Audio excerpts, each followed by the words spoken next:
Hello friends, welcome to ವಿದು Rangaruchi creations. ಇವತ್ತಿನ ವಿಡಿಯೋದಲ್ಲಿ ನಾನು ಬೀಟ್ರೂಟ್ ಪಲ್ಯ ಹೇಗೆ ಮಾಡೋದು ಅಂತೇಳಿ ತೋರಿಸ್ಕೊಡ್ತೀನಿ.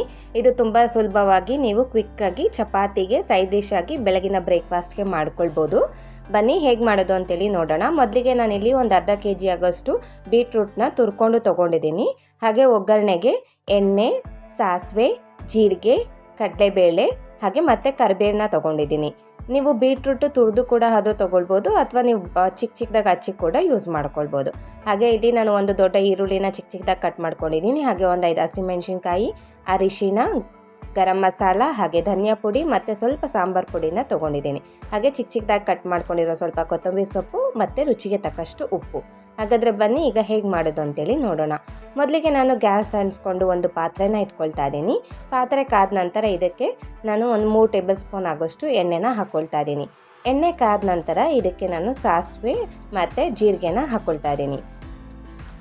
ಸಾಸಿವೆ ಜೀರಿಗೆ ಚಟಪಟ ಆದಮೇಲೆ ನಾನು ಕರಿಬೇವಿನ ಸೊಪ್ಪನ್ನ ಹಾಕ್ಕೊಳ್ತಾ ಇದ್ದೀನಿ. ನೋಡಿ, ಈಗ ಸಾಸಿವೆ ಜೀರಿಗೆ ಹಾಕ್ಕೊಂಡಿದ್ದೀನಿ. ಚಟಪಟ ಆದಮೇಲೆ ಕರಿಬೇವು ಸೊಪ್ಪು ಹಾಕ್ಕೊಂಡಿದ್ದೀನಿ. ಮತ್ತು 1 ಟೇಬಲ್ ಸ್ಪೂನ್ ಆಗೋಷ್ಟು ಕಡಲೆಬೇಳೆನ ಹಾಕ್ಕೊಂಡಿದ್ದೀನಿ. ನಿಮಗೆ ಕಡಲೆಬೇಳೆ ಬೇಕು ಅಂದರೆ ಹಾಕ್ಕೊಳ್ಳಿ, ಬೇಡ ಅಂದರೆ ಸ್ಕಿಪ್ ಕೂಡ ಮಾಡ್ಕೊಳ್ಬೋದು. ನೋಡಿ, ಈಗ ಕಡಲೆಬೇಳೆ ಎಲ್ಲ ನಾನು ಫ್ರೈ ಆಗೋವರೆಗೂ ನೀಟಾಗಿ ಫ್ರೈ ಮಾಡ್ಕೊಳ್ತಾ ಇದ್ದೀನಿ.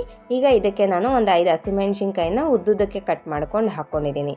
ಹಾಗೆ ಒಂದು 4-5 ಬೆಳ್ಳುಳ್ಳಿನ ಹಾಕ್ಕೊಂಡಿದ್ದೀನಿ. ಬೆಳ್ಳುಳ್ಳಿ ಇಂಗ್ರೀಡಿಯೆಂಟ್ಸ್ ತೋರಿಸ್ಬೇಕಾದ್ರೆ ಸ್ಕಿಪ್ ಆಗಿತ್ತು. ನಾನಿಲ್ಲಿ ಬೆಳ್ಳುಳ್ಳಿನ ಹಾಕ್ಕೊಂಡಿದ್ದೀನಿ. ನಿಮಗೆ ಬೇಕು ಅಂದರೆ ಹಾಕ್ಕೊಳ್ಳಿ, ಕೆಲವರು ಹಾಕ್ಕೊಳ್ಳೋದಿಲ್ಲ. ನಿಮಗೆ ಬೇಕು ಅಂದರೆ ಹಾಕ್ಕೊಳ್ಬೋದು, ಇಲ್ಲಾಂದರೆ ಸ್ಕಿಪ್ ಮಾಡ್ಕೊಳ್ಬೋದು. ನೋಡಿ, ಈಗ ಮೆಣಸಿನ್ಕಾಯಿ ಮತ್ತು ಬೆಳ್ಳುಳ್ಳಿ ಎಲ್ಲ ಫ್ರೈ ಆಗೋವರೆಗೂ ನಾನು ಫ್ರೈ ಮಾಡ್ಕೊಳ್ತಾ ಇದ್ದೀನಿ. ಅಂದರೆ ಎಣ್ಣೆಯಲ್ಲಿ ಖಾರ ಎಲ್ಲ ಬಿಡಬೇಕು ಮೆಣಸಿನ್ಕಾಯಲ್ಲಿರೋವಂಥದ್ದು, ಅಲ್ಲಿವರೆಗೂ ಫ್ರೈ ಮಾಡ್ಕೊಳ್ಳೋಣ. ಈಗ ಇದಕ್ಕೆ ನಾನು ಒಂದು ದೊಡ್ಡ ಈರುಳ್ಳಿನ ಚಿಕ್ಕದಾಗಿ ಕಟ್ ಮಾಡ್ಕೊಂಡು ಹಾಕ್ಕೊಂಡಿದ್ದೀನಿ. ಈರುಳ್ಳಿ ಎಲ್ಲ ನಾವು ಸಾಫ್ಟ್ ಆಗೋವರೆಗೂ ಫ್ರೈ ಮಾಡ್ಕೊಳ್ಬೇಕಾಗತ್ತೆ. ನೀವು ಕೆಲವರು ಮೆಣಸಿನ್ಕಾಯಿ ಬದಲು ಖಾರ ಪುಡಿ ಯೂಸ್ ಮಾಡ್ಕೊಳ್ತಾರೆ. ನಿಮಗೆ ಮೆಣಸಿನ್ಕಾಯಿ ಬೇಡ ಅಂದರೆ ಸ್ಕಿಪ್ ಮಾಡಿಕೊಂಡು ಖಾರ ಪುಡಿ ಕೂಡ ಯೂಸ್ ಮಾಡ್ಕೊಳ್ಬೋದು. ನೋಡಿ, ಈಗ ಈರುಳ್ಳಿ ಎಲ್ಲ ಚೆನ್ನಾಗಿ ಸಾಫ್ಟ್ ಆಗೋವರೆಗೂ ನಾನು ಫ್ರೈ ಮಾಡ್ಕೊಳ್ತಾ ಇದ್ದೀನಿ.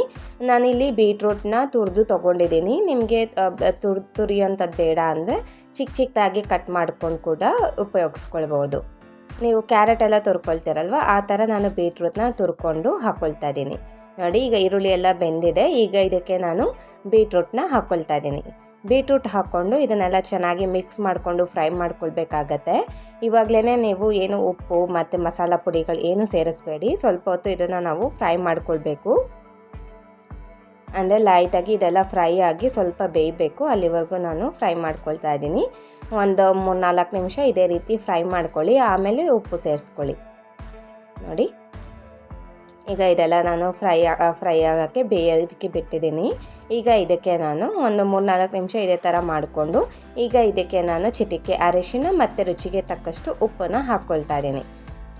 ಅರಿಶಿನ ಮತ್ತು ಉಪ್ಪು ಹಾಕ್ಕೊಂಡು ಇದನ್ನೆಲ್ಲ ಚೆನ್ನಾಗಿ ನಾವು ಒಮ್ಮೆ ಮಿಕ್ಸ್ ಮಾಡ್ಕೊಳ್ಬೇಕಾಗತ್ತೆ.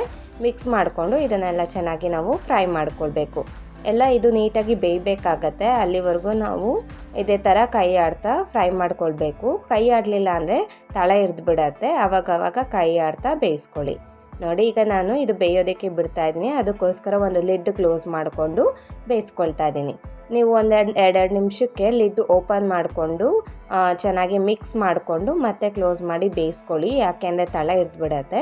ಅಥವಾ ನಿಮಗೆ ಕ್ಲೋಸ್ ಮಾಡೋದು ಬೇಡ, ಹಾಗೆ ನಾವು ಕೈ ಆಡ್ತೀವಿ ಅಂದರೆ ಲಿಡ್ ಕ್ಲೋಸ್ ಮಾಡ್ದಿರಾನೆ ಆವಾಗ ನೀವು ಕೈ ಆಡ್ತಾ ಬೇಯಿಸ್ಕೊಳ್ಬೋದು. ನೋಡಿ, ಇದೇ ಥರ ನಾನು ಲಿಡ್ಡೆಲ್ಲ ಕ್ಲೋಸ್ ಮಾಡಿಕೊಂಡು ಒಂದು 5 ನಿಮಿಷ ಬೇಯಿಸ್ಕೊಂಡಿದ್ದೀನಿ. ಈಗ ಇದಕ್ಕೆ ನಾನು ಧನಿಯಾ ಪುಡಿ, ಗರಂ ಮಸಾಲ ಹಾಗೆ ಸ್ವಲ್ಪ ಸಾಂಬಾರು ಪುಡಿ ಅಂದರೆ ಎಲ್ಲ ಅರ್ಧ ಟೇಬಲ್ ಸ್ಪೂನ್ ತೊಗೊಂಡಿದ್ದೀನಿ. ಸಾಂಬಾರು ಪುಡಿ ಮಾತ್ರ ಒಂದು 1/4 ಟೀ ಸ್ಪೂನ್ ಆಗೋಷ್ಟು ಹಾಕ್ಕೊಂಡಿದ್ದೀನಿ. ಈಗ ಇದನ್ನೆಲ್ಲ ಚೆನ್ನಾಗಿ ಮಿಕ್ಸ್ ಮಾಡಿಕೊಂಡು ಇವಾಗ ಮಸಾಲ ಪುಡಿ ಹಾಕ್ಕೊಂಡಿದ್ವಲ್ಲ, ಈ ಮಸಾಲ ವಾಸನೆ ಹೋಗೋವರೆಗೂ ನಾವು ಫ್ರೈ ಮಾಡ್ಕೊಳ್ಬೇಕಾಗತ್ತೆ. ನೋಡಿದ್ರಲ್ವ ಎಷ್ಟು ಸುಲಭವಾಗಿ ಬೀಟ್ರೂಟ್ ಪಲ್ಯ ರೆಡಿ ಆಗ್ತಿದೆ ಅಂತೇಳಿ. ಚಪಾತಿಗಂತೂ ಇದು ಒಳ್ಳೆ ಕಾಂಬಿನೇಷನು, ಹಾಗೆ ಆರೋಗ್ಯಕ್ಕೂ ಕೂಡ ತುಂಬ ಒಳ್ಳೆಯದು. ಇನ್ನು ಯಾರೆಲ್ಲ ನಮ್ಮ ಚಾನಲ್ಗೆ ಸಬ್ಸ್ಕ್ರೈಬ್ ಮಾಡ್ಕೊಂಡಿಲ್ಲ, ಸಬ್ಸ್ಕ್ರೈಬ್ ಮಾಡ್ಕೊಳ್ಳಿ. ಹಾಗೆ ವಿಡಿಯೋ ಇಷ್ಟ ಆದರೆ ಲೈಕ್ ಆ್ಯಂಡ್ ಶೇರ್ ಮಾಡೋದನ್ನ ಮರಿಬೇಡಿ. ನೋಡಿ ಈಗ ಇದೆಲ್ಲ ಆಗಿದೆ. ಈಗ ಇದಕ್ಕೆ ನಾನು ಚಿಕ್ಕ ಚಿಕ್ಕದಾಗಿ ಹಚ್ಚಿಟ್ಕೊಂಡಿರುವ ಕೊತ್ತಂಬರಿ ಸೊಪ್ಪನ್ನ ಹಾಕ್ಕೊಂಡು ಜಸ್ಟ್ ಮಿಕ್ಸ್ ಮಾಡಿಕೊಂಡು ನಾನು ಗ್ಯಾಸ್ ಸ್ಟವ್ನ ಆಫ್ ಮಾಡ್ಕೊತೀನಿ. ನೋಡೋದಲ್ವ ಬೀಟ್ರೂಟ್ ಪಲ್ಯ. ಇದೇ ರೀತಿ ನೀವು ಒಮ್ಮೆ ಮನೆಯಲ್ಲಿ ಟ್ರೈ ಮಾಡಿ ಹೇಗೆ ಬಂತು ಅಂತೇಳಿ ಕಮೆಂಟ್ ಮಾಡಿ. ಈ ವಿಡಿಯೋ ಮೂಲಕ ಮಾಡಿ ತೋರಿಸಿರುವ ಬೀಟ್ರೂಟ್ ಪಲ್ಯ ನಿಮ್ಮೆಲ್ರಿಗೂ ಇಷ್ಟ ಆಗಿದೆ ಅಂತ ಅಂದ್ಕೊಂಡಿದ್ದೀನಿ. ಇಷ್ಟ ಆಗಿದ್ರೆ please like, share and subscribe. ಇದೇ ಥರ ಒಳ್ಳೊಳ್ಳೆ ಈಸಿ, ಟೇಸ್ಟಿ ಆ್ಯಂಡ್ ಹೆಲ್ತಿ ರೆಸಿಪೀಸ್ಗೋಸ್ಕರ ನಮ್ಮ ಚಾನಲ್ನ ಫಾಲೋ ಮಾಡಿ. Thank you.